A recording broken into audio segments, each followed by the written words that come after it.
கர்த்தருடைய பரிசுத்த நாமத்திற்கு மகிமை உண்டாகட்டும். இந்த நாளிலும் கர்த்தர் நமக்கு தரக்கூடிய நல்வார்த்தை மத்தேயு 7வது அதிகாரம் 12வது வசனம். மனுஷர் உங்களுக்கு எவைகளை செய்ய விரும்புகிறீர்களோ அவைகளை நீங்களும் அவர்களுக்கு செய்யுங்கள். இதுவே நியாயப்பிரமாணமும் தீர்க்க தரிசனங்களுமாம். பிரியமானவர்களே, மரியாதையை கொடுத்து மரியாதையை வாங்க வேண்டும் என்று சொல்லுவார்கள். அதைப்போல நாம் மற்றவர்களிடம் எப்படி நடந்து கொள்கிறோமோ அப்படித்தான் நம்மிடமும் மற்றவர்கள் நடந்து கொள்வார்கள். மற்றவர்கள் நம்மை உயர்வாக நடத்த வேண்டும், மதிக்க வேண்டும் என்று நினைத்தால் நாமும் அவர்களுக்குரிய கனத்தை கொடுக்க வேண்டும் என்று ஆண்டவராகிய இயேசு கிறிஸ்து சொல்லுகிறார். மற்றவரிடத்தில் அன்பு செலுத்த வேண்டும் என்பதை பிரதானமான கற்பனையாக இயேசு கிறிஸ்து சொல்லுகிறார்.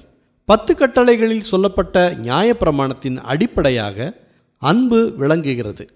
அதனை இந்த வசனத்தின் மூலம் தெரிவிக்கிறார் இயேசு கிறிஸ்து. மற்றவர்கள் இடத்தில் அன்பை செலுத்தி நாமும் அவர்களுடைய அன்பை பெற்றுக்கொள்வோம்.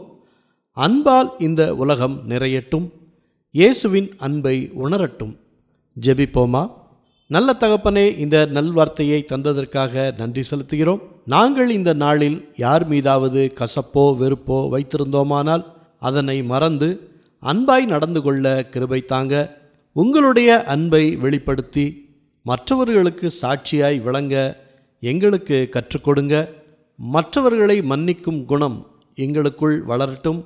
எங்களையும் எங்கள் குடும்பத்தையும் இரத்தக்கோட்டைக்குள் மூடி மறைத்து பாதுகாத்து கொள்ளுங்க. எல்லா துதி கன மகிமை எல்லாவற்றையும் உமக்கே செலுத்துகிறோம். இயேசு கிறிஸ்துவின் நாமத்தில் ஜெபிக்கிறோம் பிதாவே. ஆமேன், ஆமேன். இந்த நல்வார்த்தையை மற்றவர்களுக்கும் பகிருங்கள். கர்த்தருடைய ஆசீர்வாதம் அவர்களுக்கும் கிடைக்கட்டும்.